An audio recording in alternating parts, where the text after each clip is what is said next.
Pompeii, a name synonymous with tragedy. A city frozen in time by the deadly eruption of Mount Vesuvius in 79 AD. But Pompeii is more than just a symbol of disaster. Beneath the ash lies a forgotten world of hidden stories, secret lives, and vibrant culture, overshadowed by its infamous end.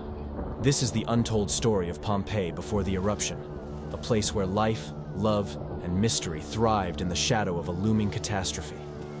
Long before the ash blanketed its streets, Pompeii was a bustling city. It was a vibrant hub of trade, art, and religious diversity, a place where Roman gods shared space with deities from Egypt and Greece. At the heart of this city stood temples dedicated to a mix of divine figures. The Temple of Isis, for instance, revealed Pompeii's unique spiritual openness, where Egyptian gods found a home in Roman society. But Pompeii was not just a city of worship. It was a place where everyday life thrived. Pompeii's streets still echo with the voices of its forgotten people. Graffiti scrawled on walls gives us a rare glimpse into their daily thoughts. Messages of love, jokes, political opinions, and complaints. Pompeii's graffiti offers us something unique, a direct, unfiltered connection to the ordinary lives of the ancient world. A man once etched these words, "Nothing lasts forever, except love," into a wall that would later be buried for almost 2 millennia. His message endured the destruction of the city, echoing through time, a small fragment of humanity frozen in ash. Hidden in one of Pompeii's lesser-visited sites is the haunting Garden of the Fugitives. Here, archaeologists discovered the remains of 13 people who tried to escape the eruption by fleeing into the open fields, only to be overwhelmed by the ash and toxic gases. Their final moments are preserved in chilling plaster casts, capturing a tragic family huddled together in desperation. Yet, what's less known is that this garden also held rare plant species, offering a glimpse into Pompeii's agricultural practices. The fertile soil supported vineyards, fruit trees, and exotic flowers, turning this space into both a garden of life and a graveyard of despair. While Pompeii is famous for its ruins, it was also renowned for its wine. The city's volcanic soil gave rise to vineyards that produced the sought-after Vinum Pompeianum, a wine celebrated across the Roman Empire. Amphorae filled with Pompeii's wine have been discovered as far away as Egypt and France. But beyond its reputation for fine wine, Pompeii was also a pioneer in wine storage techniques. Its residents buried amphorae underground, preserving the wine's quality and ensuring it would last through the seasons. Even after the eruption, amphorae filled with wine remained buried beneath the ash, a silent testament to Pompeii's rich winemaking tradition. In Pompeii, women played a significant yet often overlooked role in shaping the city. Figures like Eumachia, a wealthy businesswoman and priestess, left their mark on the city's infrastructure. Eumachia funded the construction of public buildings, such as a large market hall, which still stands today.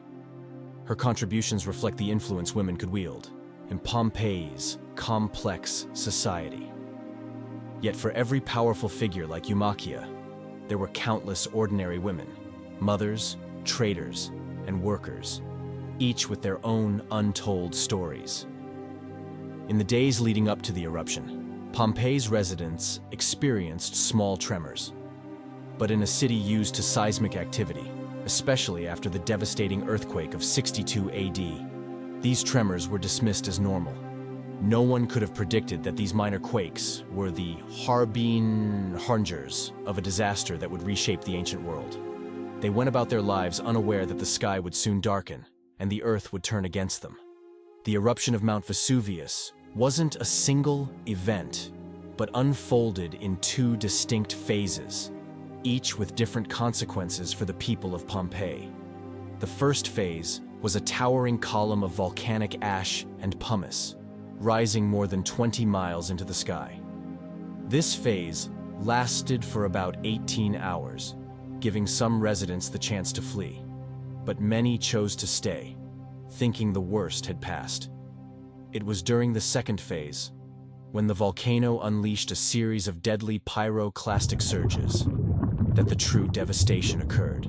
These fast-moving currents of superheated gas, ash, and debris raced down the mountain, instantly incinerating everything in their path and trapping those who had stayed behind.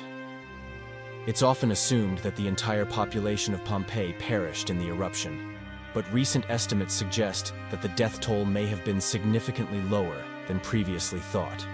Pompeii had a population of about 12,000 to 15,000 at the time, but archaeological evidence suggests that only around 1,500 bodies have been discovered in the city itself. The eruption was so extraordinary that it drew the attention of one of Rome's most respected scholars, Pliny the Elder. Stationed across the bay at Misenum, Pliny set sail toward the volcano, not to flee, but to study the phenomenon. His curiosity proved fatal. As he neared the shore, the toxic gases from Vesuvius overwhelmed him, leading to his death. His nephew, Pliny the Younger, would later provide one of the most detailed eyewitness accounts of the eruption, a record that would survive for centuries. Pompeii wasn't just a city of culture and commerce. It also had a darker side. The city's brothels and gladiatorial arenas reveal a world of indulgence and bloodlust. Gladiators fought to the death for the entertainment of thousands in the amphitheater, while explicit art adorned the walls of Pompeii's infamous brothels. This side of Pompeii reflects the paradox of Roman society, a civilization of grand achievements and brutal spectacles.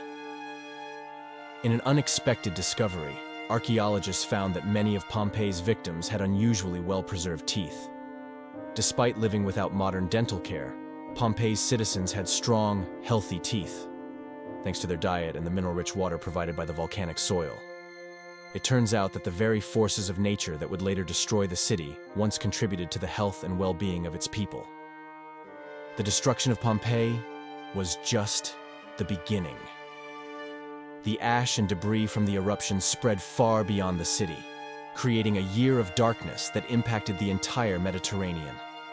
Crops failed, and food shortages struck as the volcanic cloud blocked out the sun. For those who survived the immediate eruption, life was marked by scarcity and hardship.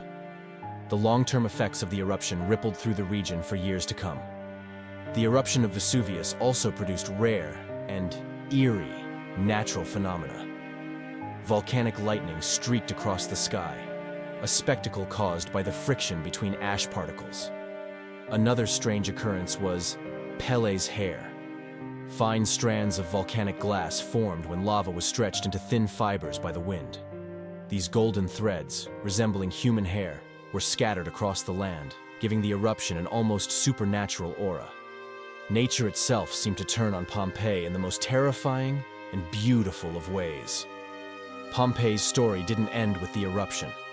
Rediscovered centuries later, it became an archaeological treasure trove, offering unparalleled insight into the ancient world. But beyond the artifacts and ruins, Pompeii's true legacy lies in its people, their lives, their struggles, and their untold stories. As we walk its streets today, we connect with a past that was almost lost forever. A reminder that even in the face of disaster, life persists, waiting to be uncovered beneath the ash.